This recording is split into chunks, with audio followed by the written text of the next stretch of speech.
ప్రపంచం మొత్తంలో మన భారతదేశం 146 కోట్ల మందితో జనాభాలో మొదటి స్థానంలో ఉంది. ఇప్పటివరకు 8 కోట్ల మంది ఇంకా పేదరికంలోనే ఉన్నారు. ఈ పేపర్ కరెన్సీని మన దేశంలో ఆర్‌బీఐ ఆదేశాలతో ప్రింట్ చేస్తారు. మరి ఆర్‌బీఐ ఆదేశాలతో ప్రింట్ చేసిన ఈ కరెన్సీని మరి ఆర్‌బీఐ ఎందుకు ప్రింట్ చేసి అందరికి డబ్బులు పంచిపెట్టదు?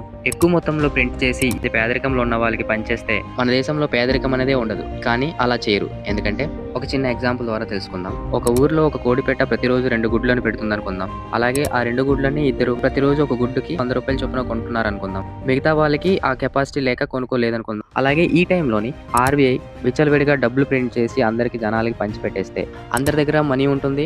అందరి దగ్గర మనీ ఉండడం వల్ల ఇప్పుడు అదే ఊర్లోని అందరికీ కోడిగుడ్డు కావాలని చాలా మంది వస్తారు. దాంతోపాటు ఇక్కడ ప్రొడక్షన్ అనేది రోజుకి 2 గుడ్లు మాత్రమే. ఇదే అదనుగా చూసుకొని డిమాండ్ పెరిగిపోవడం వల్ల ₹100 ఉన్న కోడిగుడ్డు ధరని 500కి పెంచుతాడు. ఎవరైతే ఆ కాస్ట్ ని అఫోర్డ్ చేయగలరో వాళ్ళే కొనుక్కుంటారు. కానీ గతంలో ₹100 ఇచ్చిన కోడిగుడ్డుని 500 పెట్టి కొనడం జరుగుతుంది. దీనికి రీజన్ ఏంటంటే మనీ సప్లై ఎక్కువగా ఉండి ప్రొడక్షన్ కాన్స్టెంట్ గా ఉంటే కాస్ట్ అనేది విపరీతంగా పెరుగుతుంది. ఎప్పుడైతే ప్రొడక్షన్ కాన్స్టెంట్ గా ఉండి డిమాండ్ పెరిగి కాస్ట్ అనేది విపరీతంగా పెరుగుతుందో దాన్నే మనం ఇన్ఫ్లేషన్ అంటాం లేదా ద్రవ్యోల్బణం అంటాం.